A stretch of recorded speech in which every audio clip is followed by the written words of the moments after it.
Hey, Elijah and Bella. I'm here at headquarters just working through the pandemic, trying to get you guys lesson 9. Okay, let's read it together. Relationships between statements. So what have we been doing so far? We've been looking at the nature of statements. So at the very beginning, we studied, terms. How to define terms, the relationship between terms with genus and species, and all that. Now, in lessons 6, 7, and 8, we learned our first bit about statements and that they have truth value. We also learned the difference between questions, nonsense, statements, commands, and statements, and self-supporting and supported statements. So this is a first jump into taking two sentences and comparing them. Relationships between statements. This is lesson 9. Okay, so here we go. We now need to examine some relationships between statements. Self-supporting statements and supported statements both can be related to other statements in many different ways. There are 4 major relationships with which we're concerned. Okay, so guess what? In your notes, you're going to want to set up 4 major relationship spots. Okay, number 1. What is the first possible relationship between statements? Remember, it doesn't matter if they're self-supporting or supported. The first one is consistency. When 2 statements can be true at the same time, we say they are consistent. So that's a vocabulary word. A consistent statement is a statement, consistent statements are statements that can both be true at the same time. Here's an example. Paul was an apostle. The apostle Paul was never in Germany. Can those both be true at the same time? Yeah. So they're consistent. These statements are consistent because there's no conflict between them. So consequently, they can both be true at the same time. If there is a conflict between the statements, then they are inconsistent. Here's an example of inconsistency. They can't both be true. The Apostle Paul was never in Germany. The Apostle Paul spent his life in Germany. Wait a minute. You can't have both of those be true at the same time in the same way, so they're inconsistent. It is not possible for both these statements to be true. If he was never in Germany, then of course he couldn't have lived there. The statements are therefore inconsistent. Okay, so 4 major relationships. Number 1 is consistency. And over here you see the definition. 2 statements are consistent if they can both be true at the same time. Okay, number 2. So number 1, consistency. Number 2, implication. Okay, what's that all about? Well, let's find out. Okay, 2 statements are related by implication. Notice the bold word, get it in your notes. When the truth of the first requires or necessitates the truth of the second. So let's just take our first sentence and call it sentence P. So statement P, like this: all Christians are followers of Jesus Christ. If that's your first sentence, then the second sentence, statement Q, has to also be true. So look at this.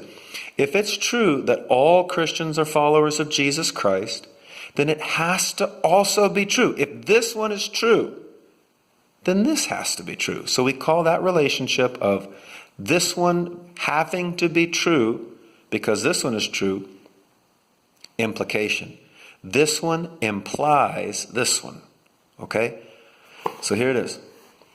2 statements are related by implication if the truth of one requires the truth of the other. Okay, let's keep going. This is awesome. Okay, so we're here. We got consistency. They can both be true, no problem. Implication, the first one being true means the second one has to be true. Twilight Zone. Okay, anyway, next page. Now, if you say P, if you say P, you also have to say Q. That's because P implies Q.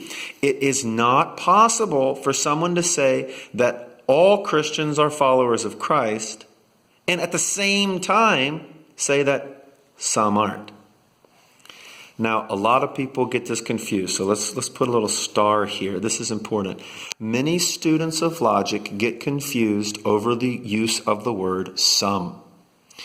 Whenever somebody in regular conversation says some, what they mean is not all. So if we say that some people follow Jesus, then what we think is that, well, some people don't. But in logic, whenever we say that some do something, we're not also meaning that some don't. If we just say some Christians follow Jesus, then that means that some Christians follow Jesus. It doesn't also mean some people don't follow Jesus. In regular conversation, some is normally contrasted or opposite of others. But in logic, right here, in logic, some just means some. It could still be all, but we just mean some. Okay. Now, little note here. It says, if two statements are related by implication, then they're also necessarily consistent. So if we have two statements that are related by implication, then they also are consistent. Wait a minute. What is consistent? Consistent means they can both be true at the same time. Okay. Where do we go? Okay. If two statements are related by implication, if one statement implies the other statement, they have to be consistent. Let's look at the example.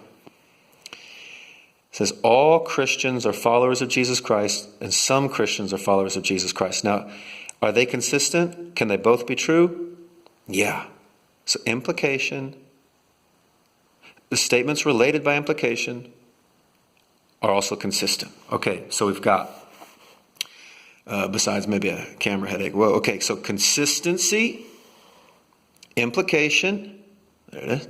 Okay, and number 3, logical equivalence. If two statements are logically equivalent, then the first one implies the second one, and the second one implies the first one. They're the exact same sentence rearranged. Okay, they either have to both be true or they got to both be false. You can't have one true and the other one false. Look at this. No Christians are Buddhists. No Buddhists are Christians. If this first sentence is true, then this one has to be true also. These are logically equivalent.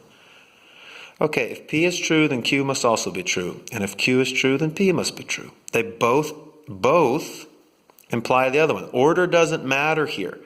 On implication, the order matters. The first one makes the second one true, but the second one does not make the first one true. Back to number 3 here, the order doesn't matter. In logical equivalence, each one means the other one. So, if we substituted the word Americans for Buddhists, then both statements would have been false. It's false that no Americans are Christians, and it must also be false that no Christians are Americans.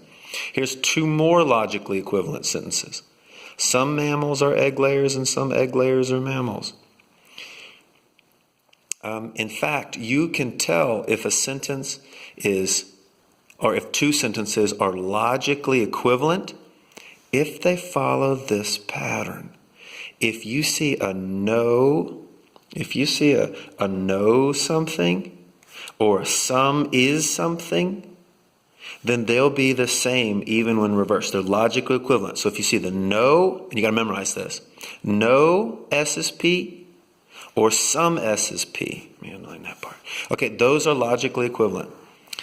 Okay, we're going to look at these in much more detail later, but for now, there you go. Okay, do you remember how many major relationships? Yes, there are 4 major relationships. 1, consistency. 2, implication. Sorry, I'm holding a phone and reading at the same time. Number 3, logically equivalent. And the 4th and final one, independence. If the truth or falsity of one statement, so the one sentence is true or false, it has nothing to do with the true or falseness of the other one. Okay, turn the page. Then we say that they are independent. Now, There's two clues, indications we can use to help decide if a statements are independent. First of all, neither statement implies the other one. And second, the statements must be consistent. So there's no implication, and they can both be true. In other words, neither statement requires or can necessitate the truth of the other statement, which is implication. And neither statement can necessitate the falsity of the other, which is inconsistency. Here's an example. Let's see if we can make some sense of this. All Christians have had their sins forgiven. All tricycles have 3 wheels. Now, look at this one. Is there any implication? If this is true, does this one have to be true? No. If this one's false, does this one have to be false? No. There's no implication. Can they both be true? Yeah. So these are inconsistent statements. They're totally unrelated. If one statement implies another, then they're not actually independent. If one statement contradicts another, then the two are not independent. In this case, neither statement implies the other, and neither statement conflicts with the other. The truth value of one has no impact on the truth value of the other. Hence, these statements are independent of each other. All these relationships can be organized as shown. So we're going to take 1, 2, 3, 4. And this was all kind of one. So there's 4 relationships that we saw between the statements. Consistent or inconsistent. Those are the 2 big ones. Then if it is consistent, then it could be an implication or equivalent. And if it's not implicated, then they could be independent. We'll look more about this as we go. But, summary. 4 basic relationships between statements are consistency, that was the first one, implication, logical equivalence, and independence. Any 2 statements can be examined, so you can look at any 2 sentences, 1 and 2, and decide, or A and B, let's say, and say, are they consistent or inconsistent? If they're consistent, does one of them imply the other one? Or do they both imply each other, in which case they're equivalent? Or do they have nothing to do with each other and they're independent? All right, that's the lesson. Read through it. Make sure you got a good set of notes for lesson 9, and then do the exercise. Exercise 9 looks like this. Oh, those are the answers. Don't look too close. Okay, all right, thanks guys. Bye.